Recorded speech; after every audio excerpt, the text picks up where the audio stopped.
How are you, BookTube? My name is Maria and welcome to my channel MH Books.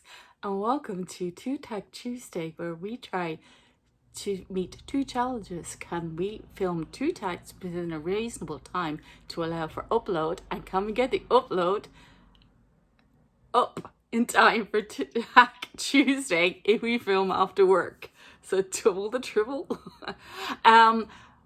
Last weekend I was tagged by Jim's books, reading and stuff. I can't do it in the M tag because my channel name begins with M, and I thought, why not do both his M and his H, because the channel name is MH Books. So let's do the M and the H for the two tags today. So we better get on with these. So M is for Manchester and many other cities. See below in the show notes. There we are. They're not there at the moment. I'm actually pointing below the camera phone. What is your favorite book set in a city beginning with M? This year my favorite book, it's not actually this book, but I don't own it. I got it in audio. It was A Fine Balance by Rohinton Mystery. This is why I bought this book, which is such a long journey. And both books are set in Mumbai. In A Fine Balance, the main protagonists, we have four of them. One of them is a widow, and she needs to do some piecemeal tailoring work.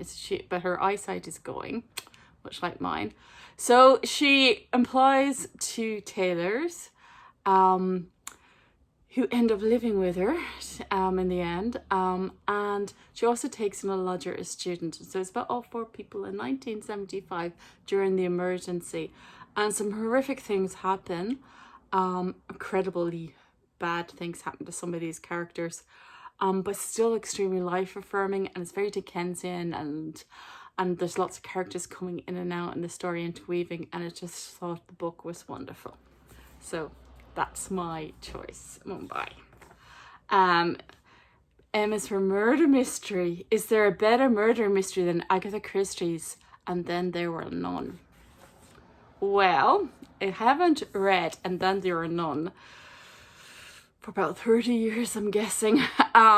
So I do remember reading in bed. But that's my only recollection of it. I know they all sort of get killed off. That's about all I remember. But if we're talking about mysteries and murder mysteries, Stephen Turton has tried to improve on the Agatha Christie mystery. Now, whether he does or not is up to you. But in The Seven Deaths of Evelyn Hardcastle, whenever a character dies, he's in the head of one of the characters, and when a character dies, he gets put back into the head of another character. So he's living through seven different people's bodies. So he actually meets himself in somebody else's body at some stage. You know, it's very complicated like that. Very mixture of Groundhog Day, because he has to keep doing the same day again and again, because every time it resets to the beginning of the murder mystery. And it's also like Quantum Leap as well, because he's jumping from body to body. I rather enjoyed it. It definitely is a different take on the normal Agatha Christie. He's a big fan of Agatha Christie as well. So that's my very bad explanation for that one. M is for Magical Realism. I printed out something for this one. Okay. What is the first book that you read in the genre of Magical Realism? I went all out. I went into, which is still the biggest book of magical realism that I have. It's Kafka on the Shore. And I read it in 2018, I think. This is from our review in Goodreads, which is actually, it's typed incredibly badly, by the way. Sorry about that. It was before I got Grammarly or something on the computer to correct my horrendous punctuation and grammar. But this is my review of Kafka on the Shore. This is a story about a boy who loves books and runs away from home and lives in a library.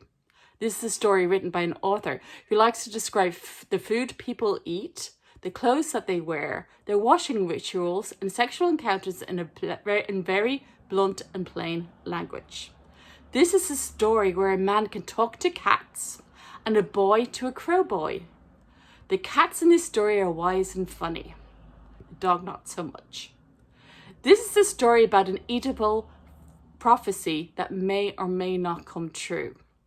This is the story in this story, one character only can live.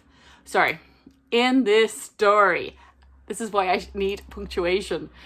One character can only live in the past, where she is forever 15. The other can only live in the present because of something that happened in the past. This story includes some important interventions by Colonel Sanders, as in KFC, and Johnny Walker, as in the whiskey. This is a story about the beauty of imperfections in playing a piece of music. This is a story about a man who cannot be a male chauvinist because he is a woman. This is a story with hidden dimensions and X-File mysteries. This is a story to fall asleep to while listening on Audible. But don't do that. It gave me crazy dreams. This is the story that refuses to follow the rules of narrative and will ask more questions than it answers. Is this story for you? It was for me. I obviously really loved it. It was still the most out there Magical Realism story I've ever read. And I know why some people, you either get on with that one or you don't. It is so out there. So that's my Magical Realism question, my first one. Emma's for maps. What is your favourite map? My favourite map is when I go to a new city, the first day, I just wander around either the hotel, the Airbnb, wherever you are, and just discover for myself. The second day, I just take a tourist map, and tourist maps are out of perspective. They get the sizing wrong. I can't remember the word I'm looking for. And explore the city just using a paper map from the tourist office. Then I might plan properly using TripAdvisor or something like that. So that is my favourite map. But I just thought I'd put honorary mention to my favourite map in a book. The English Monster by Lloyd Shepherd not only has a map on its front cover, it has a map inside. I assume it's set in London and Plymouth, so I assume this is a map of London. It's historical fiction, so just thought I'd give it an honorable mention because it is a book. Okay, is from Mississippi. What's your favorite story set in the Mississippi? Huckleberry Finn. I used to know most of it off by heart. I studied it for my intercert when I was 16. Which is now called the Junior Cert in Ireland. It's the first set of state exams we do. But as a result of Jim's book reading and stuff, uploaded this, and he was talking about the George R. Martin book Fever Dream. This came today. It's vampires on one of those boats on the Mississippi. Those at the roundy wheelie thingy, I assume. And I was intrigued, so honorable mention to another book. M is for Muslim. What is the last book you read with a Muslim protagonist? And the last one, according to Goodreads, was earlier this year. It's In Our Mad and Furious City. I did relook at my review of this. It's not terribly well explained. I will have to get better at doing reviews.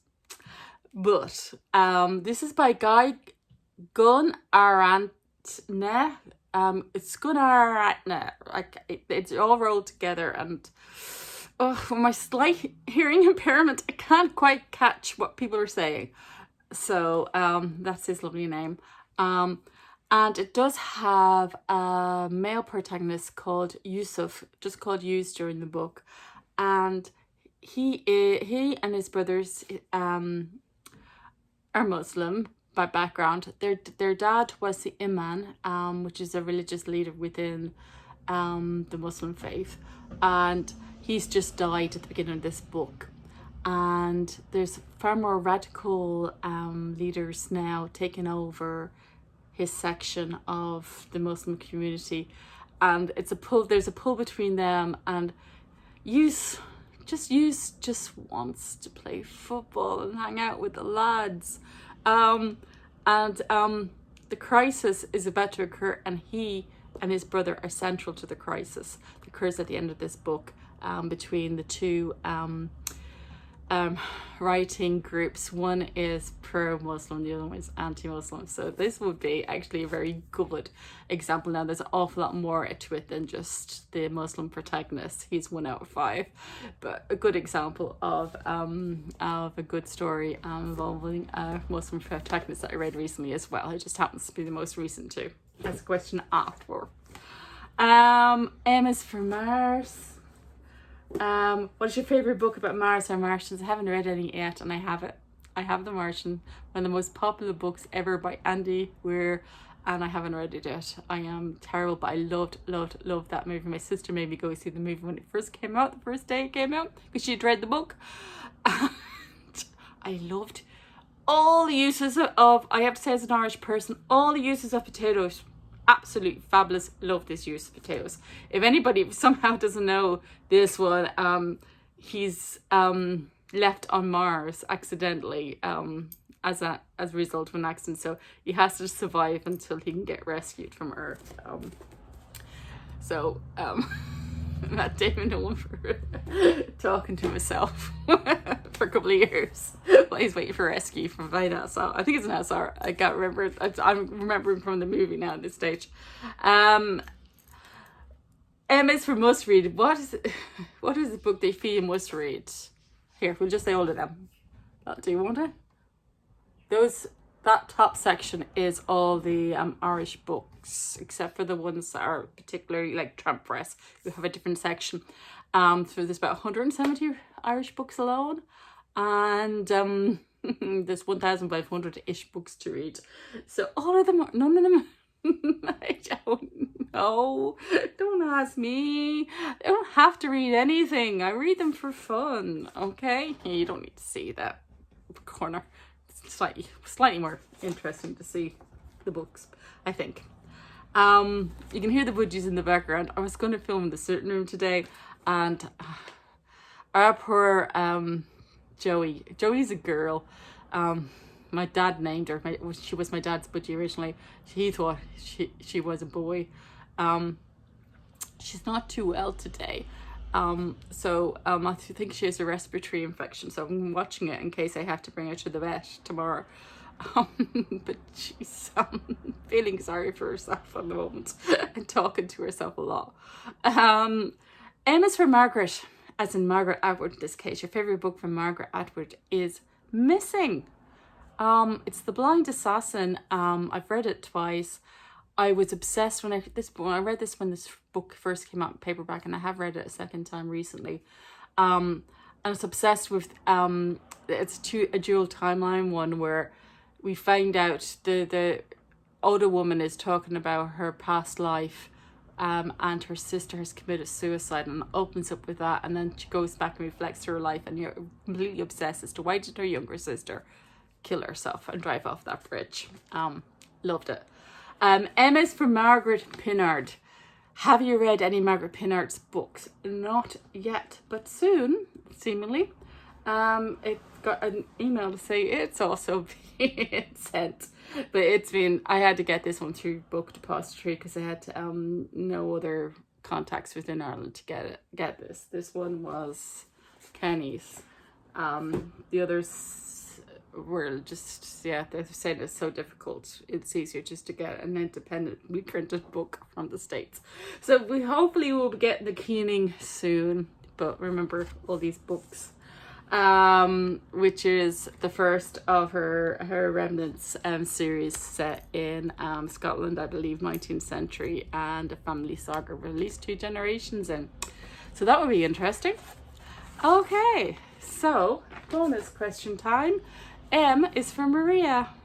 So Maria in the Moon, just a bonus book for you about memory and forgetting.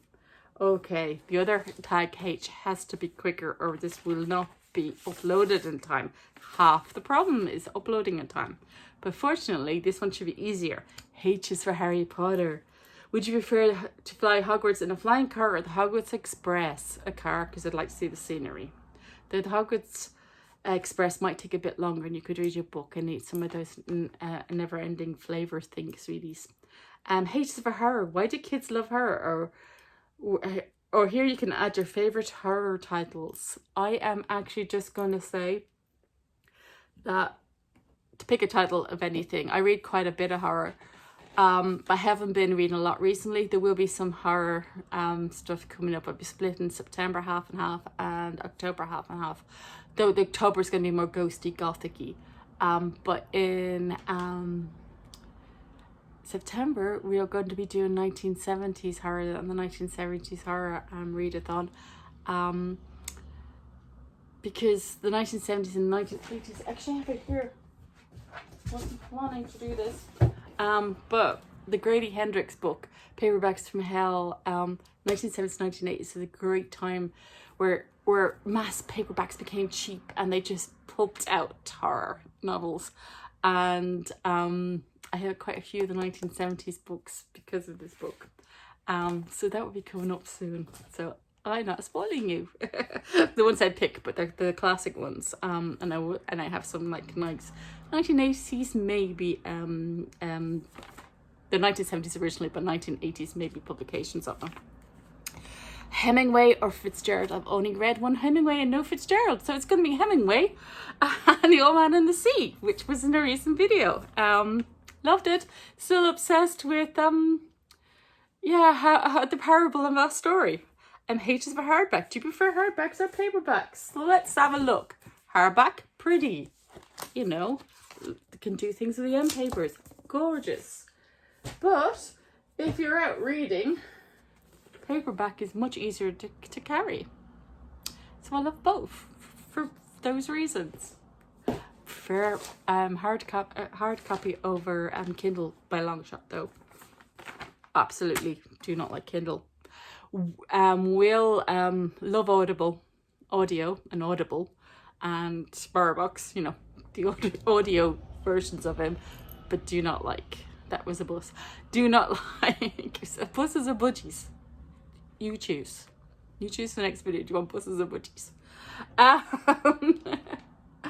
Okay, H for Hardy. What is your favourite Thomas Hardy novel? I've not read any, sorry, so none. H is for hot. If you are in the Northern Hemisphere, how are you coping with the heat? When can I do this? Can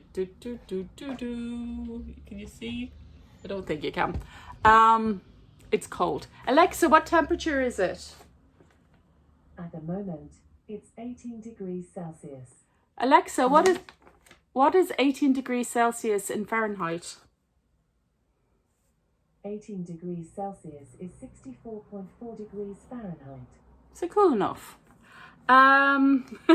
H for Hunger Games. Do you prefer the Hunger Games or Harry Potter? Harry Potter, but I will don't need to see that. I have pajamas at the end of my bed.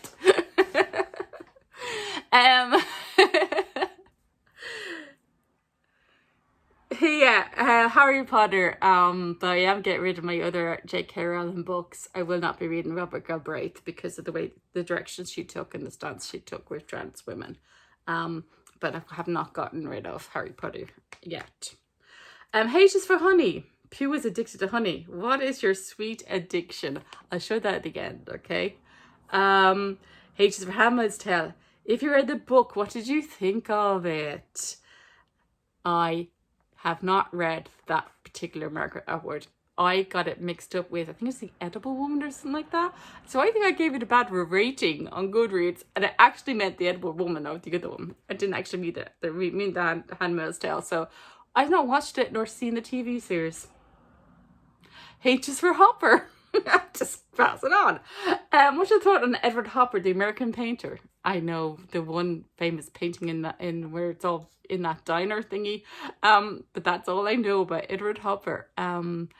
My favourite painter would be Jack B. Yeats. I might show a picture of Jack B. Yeats. He paints in a staccato style, and it's good for really short-sighted people like me because you can't see if you're up close. You have to stand back to see the pictures. Yeah, so he would be, and he is related to W.B. Yeats, the poet, as well. I think they're brothers. Okay, stopping this. So I do not need a sweet addiction, but I do have something that I'm doing at the moment. Now, these got melted in the only hot day that we did have in Ireland, and a lot of them became puddles, so they were in the fridge. So this is wild Irish cream liqueur chocolate. I got a couple of wilds. I've gotten, this one is the Hazel Mountain Chocolate Company. To appear in a vlog, I think, if I remember correctly. The vlog that has the book all attached, which is in the Burren in County Clare. So there's a little chocolate place and you see them make the chocolate, and very expensive chocolate to buy. I think it's for €6. So I have a couple of their bars. And Shea Emily, which is another handmade in Ireland one. So I have a couple of her bars, plus I got one in a book box subscription recently that's half eaten over there behind you. So this one is praline. So I've been doing I'm trying out some Irish handmade chocolates. I'm limiting the amount I could eat because, you know, I do not need chocolate. I do not need books. Okay, so that was the MH. I forgot I just want to mention. So, you know, you're allowed to have your bonus questions. My bonus question is, H is for Hill. So Joe Hill has the same last name as me. And exactly the same name as my dad. That's my dad's name, Joe Hill. I just thought like I'd mention another. I hope whatever you're reading that you're enjoying it. And looking forward to seeing your tags. And if you're not doing a tag, if you had a good answer to one of these questions, please tell me about it in the comments down below. Bye now.